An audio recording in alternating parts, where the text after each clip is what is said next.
Bien, y durante la cuenta pública del presidente Gabriel Boric abordó el tema económico, haciendo un balance de la materia y señalando los desafíos que aún existen. El mandatario se refirió al plan de recuperación inclusiva Chile Apoya, el apoyo a las pymes, como también presentar un proyecto de ley para el fortalecimiento y modernización del CERNAC. Para profundizar sobre estos temas, hablamos con el ministro de Economía que nos acompaña acá. Ministro, ¿cómo está? Muy buen día. Hola, Josefa. Muy bien. Muchas gracias por traernos a esta entrevista. Bueno, ministro, primero, yo sé, vamos a hablar del CERNAC y de todas las modernizaciones que son anuncios importantes, pero también tengo que partir preguntándole acerca de un tema que se ha abordado en extenso, ¿no? Todos estos proyectos condicionados a la reforma tributaria. ¿Por qué? Me interesa conocer su versión porque finalmente lo que se ha dicho, la crítica principal tiene que ver con que son materias muy importantes que podrían incluso mejorar la calidad de vida, reactivar incluso la economía, que están supeditados a una reforma que ya fue rechazada. Entonces, lo que uno se pregunta en esta instancia es, ¿por qué ponerle tanta ficha, podríamos decir de alguna manera, a un proyecto que no prosperó ya en una primera pasada y que por mucho que el anuncio hoy día del presidente sea que lo va a ingresar por el Senado, donde también hay una mayoría de la fuerza política opositora? Entonces, ¿por qué ponerle tanta ficha a un proyecto que puede ser que no prospere? Bueno, primero, por dos razones, yo diría. La primera es que es muy necesario para el país. Si tú quieres aumentar de 200 a 250 la pensión garantizada universal, que llega a cientos de miles de personas, millones de personas, por supuesto que tienes que financiar eso de forma con ingresos permanentes, ¿no? Si tú quieres financiar las labores de cuidado, si queremos más recursos en las regiones, si queremos fortalecer nuestro sistema educacional, si queremos reducir finalmente las listas de espera de una forma aún más potente de cómo lo ha logrado el gobierno durante este año y 3 meses, todo eso requiere recursos. Claro. Para ponerlo en perspectiva, Chile antes del 2022, es decir, antes de nuestro primer año de gobierno, tuvo 10 años de déficit fiscal. Es decir, 10 años en que como Estado gastábamos más de los ingresos que teníamos. Por supuesto, eso no es sostenible todo el tiempo y además, como acabo de comentar, hay otras demandas sociales, hay otras necesidades del país que son muy sentidas, incluso la seguridad ciudadana requiere más recursos. Entonces, lo primero que uno tiene que entender acá es que es una reforma necesaria, es una reforma importante para el país. Y la segunda razón, Josefa, es, en una frase, la responsabilidad fiscal. Uno no puede hacer un compromiso de aumentar los gastos permanentes si no tiene ingresos permanentes para sostener aquello. Imagínalo que fuera distinto el discurso del presidente y que el presidente hubiese dicho, mire, voy a financiar el aumento de la pensión garantizada universal a pesar de que no tengo los recursos para hacer aquello. ¿Cómo podría ser interpretado eso? Por supuesto que con razón se diría que eso no corresponde. Entonces, esta es una reforma indispensable para el país.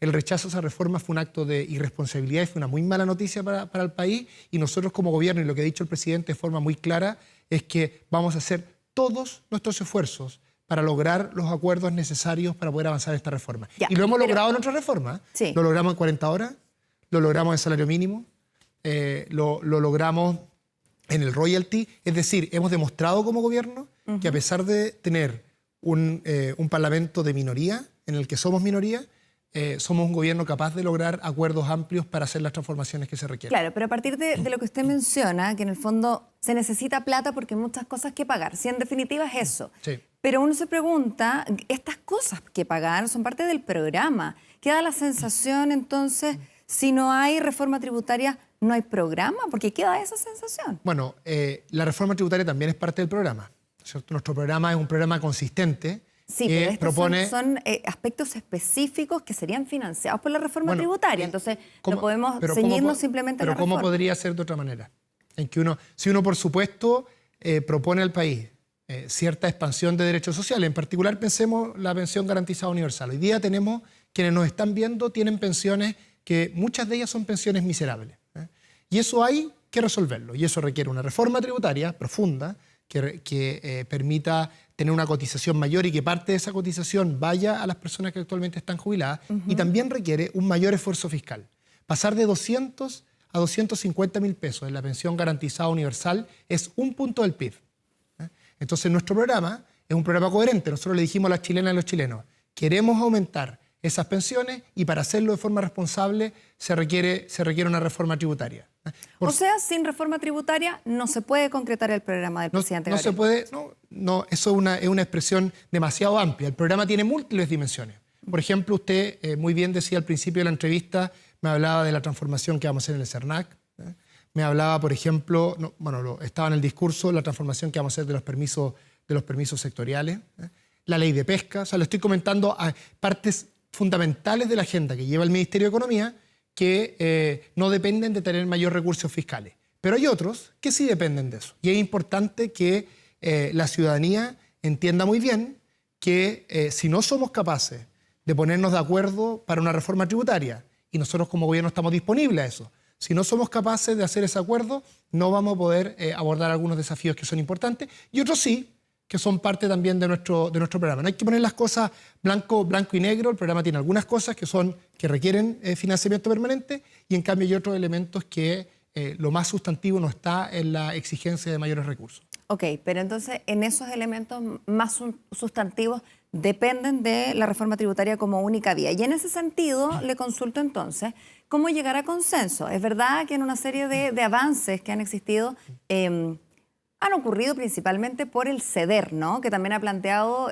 insistentemente las fuerzas de oposición, ¿no? Tratar de ceder, tratar de dialogar, lo dijo en incontables ocasiones también el presidente, pero uno se pregunta cómo llegar a esos consensos en términos de la reforma tributaria cuando finalmente hay cosas basales, hay cosas de origen, de matriz, donde no hay puntos de acuerdo y no han existido. O sea, desde el rechazo en la Cámara, el propio ministro Marcel ha ido conversando, intentando, dialogando para tratar de convocar, convencer, pero no ha sido efectivo. ¿Qué va a cambiar ahora? ¿Cómo se van a llegar a esos consensos? ¿En qué va a ceder el gobierno? Bueno, es una muy buena pregunta. Efectivamente, lo que hay que entender acá es que para que resolvamos los problemas de quienes están mirando esta entrevista, y esto lo dijo el presidente de forma muy clara, cada una de las partes tenemos que entender que el resultado final de nuestra conversación no va a ser exactamente igual al diseño ideal que cada uno tiene. Esto es algo que suena muy obvio, pero es fundamental en política.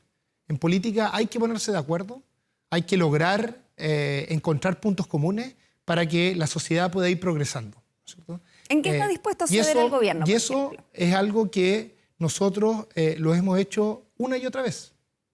En 40 horas, las indicaciones con las que nosotros ingresamos esa discusión no fueron exactamente iguales al diseño final. En el salario mínimo y en el apoyo a las pymes que trae ese salario mínimo, que actualmente beneficia a 130.000 empresas y que va a llegar a 170.000 empresas, nosotros teníamos un diseño que también se vio mejorado en el Parlamento. En el caso del royalty, nosotros teníamos un diseño inicial que recaudaba un poco más y que tenía una tasa más alta, y eso también se logró un acuerdo en que implicó una recaudación muy importante, pero un poco menor de la que nosotros teníamos en nuestro diseño. Entonces, creo que nosotros hemos mostrado con el ejemplo.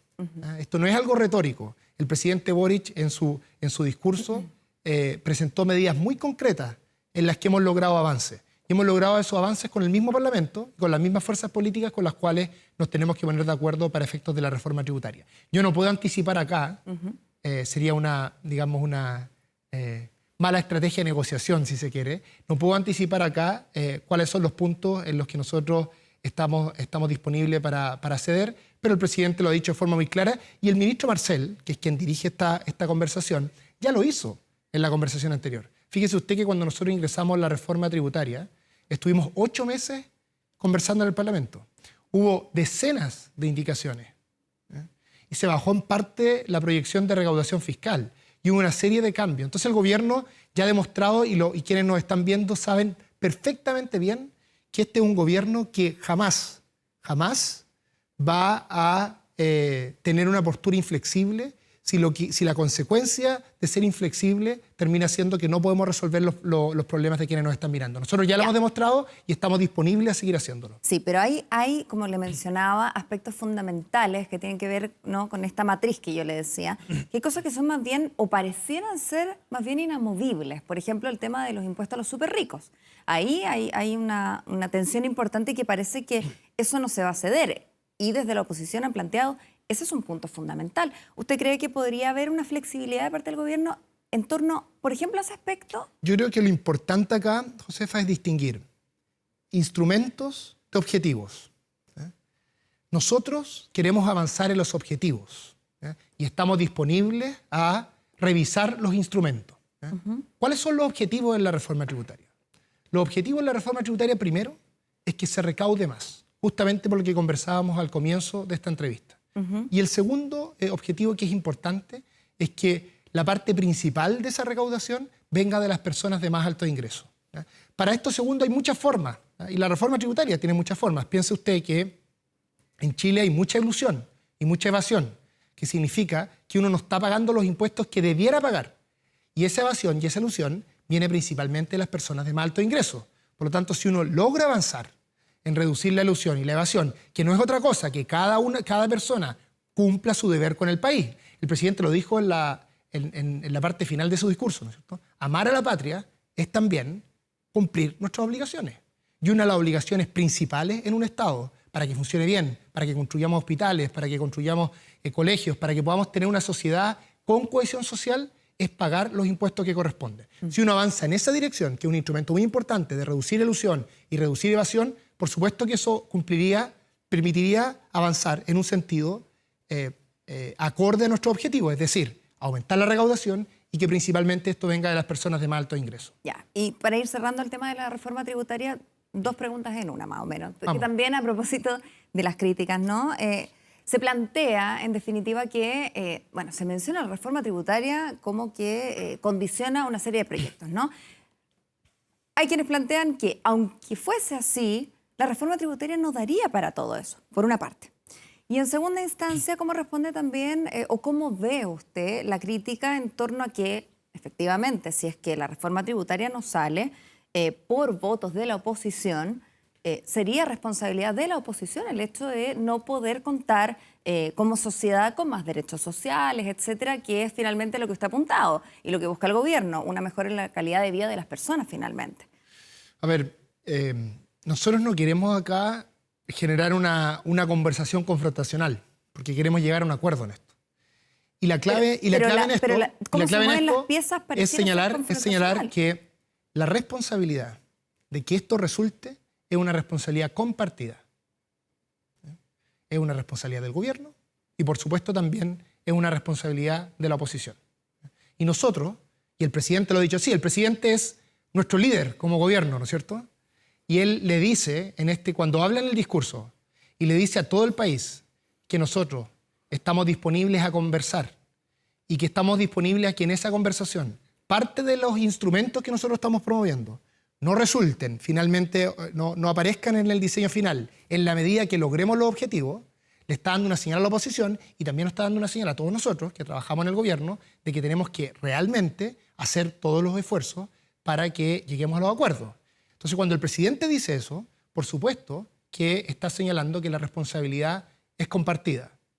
Entonces, no se trata en esto de que este sea un problema de la oposición o que sea un problema del gobierno. Este es un problema del país. El país necesita más recursos fiscales para poder financiar los derechos sociales de una forma responsable y darle tranquilidad a quienes nos están mirando. Lo que tiene que entender la población, y que yo creo que lo entiende perfectamente bien, es que abordar los desafíos de seguridad ciudadana también requiere más recursos, y abordar los desafíos de seguridad social, es decir, en el fondo, vivir tranquilos. Sí. Para vivir tranquilos, para tener una vida segura, se necesitan más recursos. Y que nosotros enfaticemos esto, Josefa, no es en un ánimo de confrontación, sino que es en un ánimo de transmitirle a toda la ciudadanía que la responsabilidad fiscal, es decir, no gastar más recursos de lo que uno tiene en el mediano plazo, es un valor fundamental para un buen funcionamiento de la economía.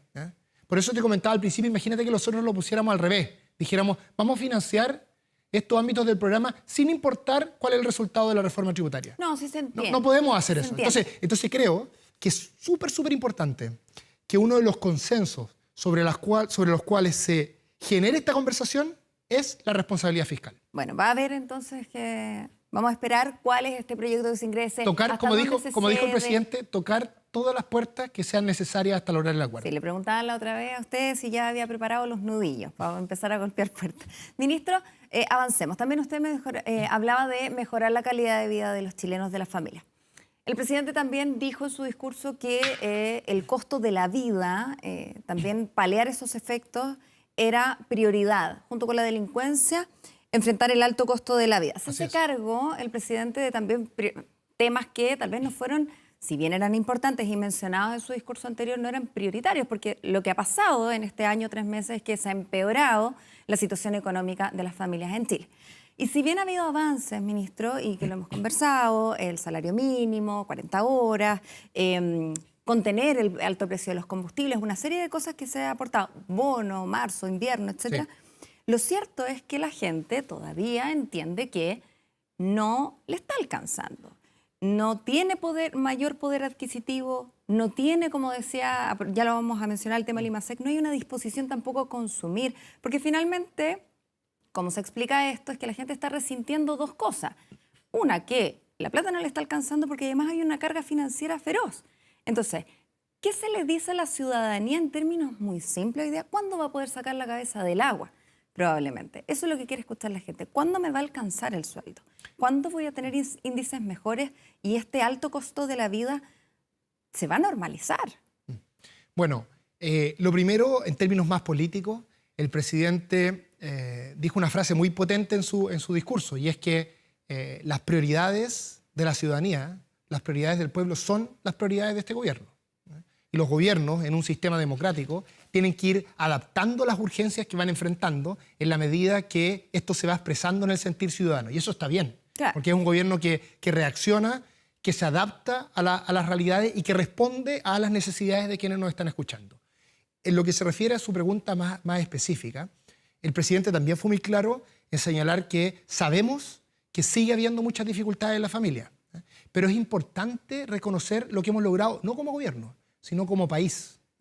La economía chilena iba bajando desde finales del 2021 en términos de su actividad, en términos de su PIB, y fue bajando hasta el tercer trimestre del 2022. Desde el tercer trimestre del 2022 en adelante, trimestre a trimestre la economía ha ido creciendo. Eso es lo que está en los datos. Y en inflación ha pasado algo similar. La inflación, cuando nosotros asumimos como gobierno, iba subiendo. Y esa inflación llegó a su máximo un poquito pasado el primer semestre del 2022, en torno a agosto. Llegó a ser más de 14%. En la actualidad, la inflación ya bajó del 10%. Pero bajó menos de lo esperado. Y las proyecciones, no, la verdad que va bien en línea de las proyecciones del Banco Central, que dicen que vamos a estar a final de año entre 4 y 5%. Es decir, en estos 2 elementos fundamentales que tú estás señalando, que los comparto totalmente, que es la capacidad de crecimiento de la economía, por un lado, y el costo de la vida, que tiene que ver con la inflación, por otro, la economía llegó al momento más bajo, al momento más complicado, un poco pasado el junio, julio del 2022, y de ahí en adelante hemos ido progresando. Hemos ido progresando al ritmo que a nosotros nos gustaría. Todavía creo que falta mucho. Y por eso que nosotros hemos dado medidas muy fuertes pro inversión, pro productividad y el salario mínimo que tú comentabas. Fíjate que cuando nosotros asumimos el gobierno, el salario mínimo era 350.000 pesos. En julio del 2024, el salario mínimo va a ser 500.000 pesos. Es un aumento en poco más de 2 años de 42% nominal. Sí, si uno descuenta la inflación, que es 19% proyectada en ese periodo, estamos hablando de un aumento del salario mínimo real de 23%. Y eso va al meollo de tu pregunta, en el sentido de que efectivamente va a permitir que las familias tengan una capacidad de compra y una capacidad de abordar sus desafíos cada vez mayor. Sí, pero lo cierto es que en los últimos meses no lo ha visto reflejado. Yo sé que en proyección probablemente mejore, pero hoy día, por ejemplo, los precios, aunque lleguen los 500.000 pesos, tampoco le va a alcanzar necesariamente para las necesidades básicas, colegio, arriendo, útiles escolares, cualquier cosa, vestuario, etcétera. Y aquí lo vinculo precisamente con el IMASEC, ¿no? Que tiene una caída. Ahora, déjeme decir una cosa bien menor esto. Si usted me dice 500.000 pesos sigue siendo un salario bajo para abordar muchas de las necesidades de la familia, lo comparto 100%. Pero 500.000 pesos es mucho más que 350.000 pesos. Absolutamente. Y lo que hay que, y además, es mucho más que 350.000 pesos y lo hemos hecho sin que se nos quedaran las pymes atrás, porque creamos un subsidio que nunca había existido para las empresas de menor tamaño. Sí, pero 350.000 pesos también eran en otras condiciones económicas, también Por eso, en un sistema económico chileno que no estaba con los índices de inflación en los que por estamos hoy. por eso le comenté que, total, usted tiene toda la razón, por eso le comenté que cuando uno ve cuánto va a subir de 350.000 pesos a 500.000 pesos en dos años y un poco más, tiene que descontarle la inflación. Sí, claro. Entonces, sin inflación es 42%. Con inflación, descontando 23%. la inflación, 23%. Yo le digo, mire usted el alza de salarios mínimos reales, es decir, descontando la inflación los últimos 30 años y no va a encontrar un alza de 23% real. Ya, quedó hecho el punto. Simplemente para mencionar también y vincular con el tema del IMASEC, que finalmente también nos habla de cuánto se está moviendo la economía. Y acá las cifras que más alertan son comercio.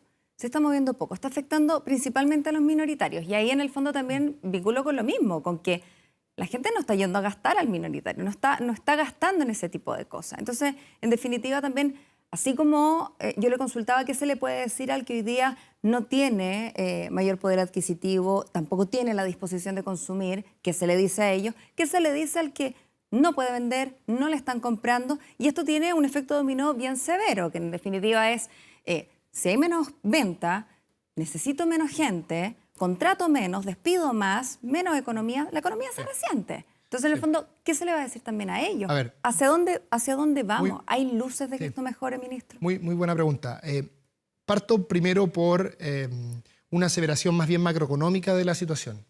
Cuando uno toma el primer trimestre del 2023, es decir, enero, febrero, marzo, y lo compara con el último trimestre del 2022, para ver si vamos al alza o vamos a la baja, lo que tuvimos en ese primer trimestre es un aumento del 1%. ¿Cómo va a terminar el segundo trimestre? Que incluye abril, mayo, junio, todavía es muy temprano porque recién tuvimos el dato de abril. Sí. Pero la información que tenemos hasta ahora es una información que demuestra que en la dinámica, es decir, si la economía va hacia arriba o va hacia abajo, la economía va hacia arriba porque el primer trimestre del 2023 crecimos respecto al último trimestre del 2022. O sea, el escenario debería mejorar, ahora, dice usted. Por supuesto, a los minoristas que nos están escuchando. El escenario, lo que quiero decir es que el escenario está mejorando. No es que va a mejorar como algo hipotético, sino que el primer trimestre del 2023, que ya pasó y que conocemos esos datos bien, fue mejor que el último trimestre del 2022. ¿Es suficiente? Yo estoy totalmente de acuerdo que no. Ahora, ¿qué decirle a las MIPYMES? Lo primero que yo les diría es que, por supuesto, que este proceso de normalización de la economía, que ha tenido como foco reducir la inflación y donde el Banco Central, que es un ente autónomo, ha definido un alza de tasa de interés justamente para controlar esa inflación, eso por supuesto que ha tenido un impacto en el comercio. ¿Hemos hecho algo nosotros como gobierno para apoyar en esa dirección? Por supuesto que lo hemos hecho. Durante el año 2022 se repartieron muchas ayudas para las pymes, más de 60.000 millones de pesos. Hicimos una condonación de multas y intereses para aliviar la deuda tributaria histórica. Se apoyaron la ley de alivio de deuda tributaria, apoyada prácticamente de forma unánime en el Parlamento a propósito de lograr acuerdos. Benefició a más de 80.000 pymes con una condonación solo por multas y intereses por más de 500 millones de dólares. Y ahora, en el Parlamento, acabamos de aprobar en la Comisión de Economía del Senado y en la Comisión de Hacienda del Senado, es decir, se va a la sala, una reforma Chile Compra, que es la institución que hace las compras del Estado, sí, que va a permitir un aumento de 300 millones de dólares de lo que el Estado compra a las pymes. Es decir, estamos preocupados exactamente de lo que usted me pregunta, que es cómo darle más mercado a las pymes, y lo hacemos desde el ejemplo, desde decir, el Estado tiene que hacer un apoyo mayor a las pymes para que no solo se les apoye a través de los subsidios, que es algo más bien paliativo, sino que se les ensanche la cancha, se les dé más mercado. Y también empezamos a discutir en la Comisión de Economía del Senado la ley de pago a 30 días, que lo que va a permitir es que a las pymes realmente se les pague en 30 días. Y de esa manera no tengan problemas de liquidez. Entonces, en resumen, ¿ha sido un escenario económico desafiante? Absolutamente. Venimos de 3 años muy difíciles. Sí. La economía está mejorando, está mejorando. ¿Está mejorando suficiente como a nosotros nos gustaría? Creemos que se puede hacer mucho mejor y por eso que estamos llevando a cabo un conjunto de políticas. Y además, estamos abordando desafíos estructurales que son más liquidez y más mercado para las pymes, al mismo tiempo que vamos a beneficiar a más de 170.000 pymes con el subsidio para que paguen el salario mínimo. Es decir, estamos como dice el presidente, preocupados y ocupados de cada una de las cuestiones que usted me ha preguntado. Ya, ministro, hablemos del CERNAC. Vamos al CERNAC, muy Vamos importante. al CERNAC porque yo sé que lo tiene bien contento ese proyecto, porque en realidad está dotando de esto que tanto se criticó al CERNAC, que era este león sin dientes, etcétera. Y a mí me llama la atención porque en realidad el CERNAC, si uno le pregunta a la gente, lo tienen súper instalado como un organismo que los puede ayudar. Sí.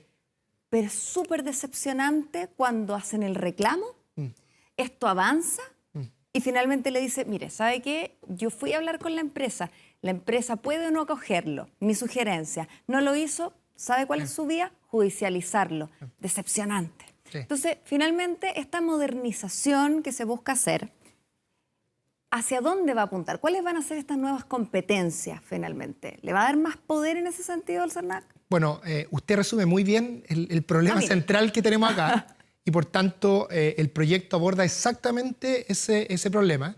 Y como decía, yo estoy bien contento con este proyecto de ley, entonces voy a tratar de transmitirle ese entusiasmo y optimismo a quienes nos están viendo. Ya. El problema es exactamente el que tú señalas. Tenemos cientos de miles de reclamos. El CERNAC recibe, dependiendo de los años, ha recibido entre 600.000 y 900.000 reclamos al año. Es decir, muchos reclamos. Viene un reclamo, por ejemplo, un artículo defectuoso que la empresa que lo vendió no está respondiendo por él. Claro. El CERNAC toma ese reclamo, lo lleva a la empresa. La empresa puede o no hacerse cargo de ese reclamo y responder a finalmente él o la consumidora. Pero no tiene ninguna obligación. Y si no lo hace, el CERNAC le dice exactamente lo que tú decías. Vaya usted a demandar. Por supuesto, nadie demanda. No. Nadie demanda primero porque, o muy poca gente lo hace, primero porque es costoso. Y además es costoso en recursos y en tiempo. Y el mal rato. Y además ministro, ese la costo burocracia. puede ser mayor Sí. que lo que uno pagó por el producto. Entonces además no tiene una racionalidad económica hacer ese reclamo. Bueno, ¿qué es lo que hace este proyecto? Este proyecto le da la facultad al CERNAC de sancionar. Ya. ¿Ya? Es decir, una vez que no se responde a ese reclamo y la empresa en cuestión no está respondiendo de forma adecuada y que el CERNAC identifique que efectivamente se está incumpliendo la ley, el CERNAC va a poder sancionar. ¿Y cómo serían esas sanciones, por ejemplo? Las sanciones son exactamente las mismas sanciones que existen en la actualidad.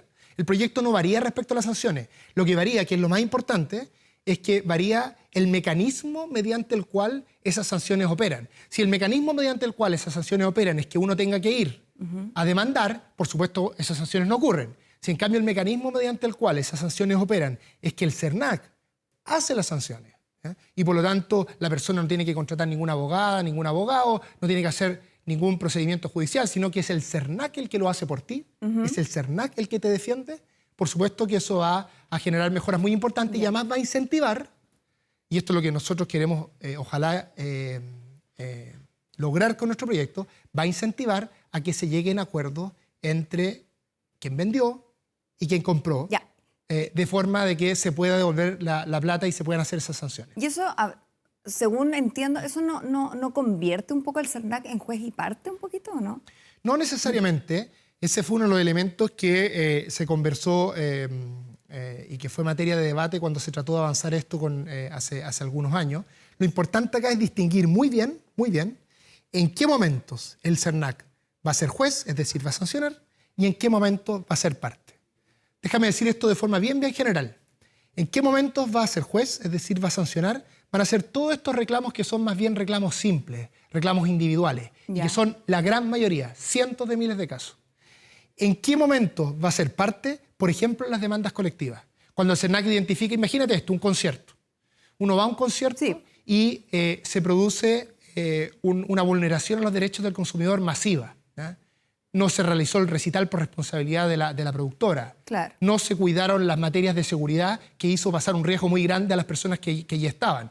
Ahí lo que puede hacer el CERNAC es llevar a cabo un proceso de, primero voluntario, colectivo, en que el CERNAC organiza toda esa demanda y se junta con el privado, con la empresa y trata de resolver eso y encontrar una solución. Y si no, el CERNAC puede demandar de forma colectiva, que es un instrumento muy importante en el cual ya avanzamos con anterioridad. ¿Ya? Entonces, en esos casos, el CERNAC va a ser parte, no va a ser juez. Entonces, el proyecto lo que hace es que separa muy bien las aguas entre los momentos en los que es juez y en los momentos en los que es parte. En los momentos que los que es juez es en la gran mayoría de estos reclamos que existen, que son cientos de miles, y en los que es parte es principalmente los que va a llevar como demanda colectiva. Ya, o sea, recogen muy bien los puntos que lo declararon inconstitucional en algún En su momento minuto. esta intención. Exactamente. Hemos leído muy bien ese fallo, nos hemos hecho asesorar por expertas y expertos en la materia porque queremos solucionar este problema.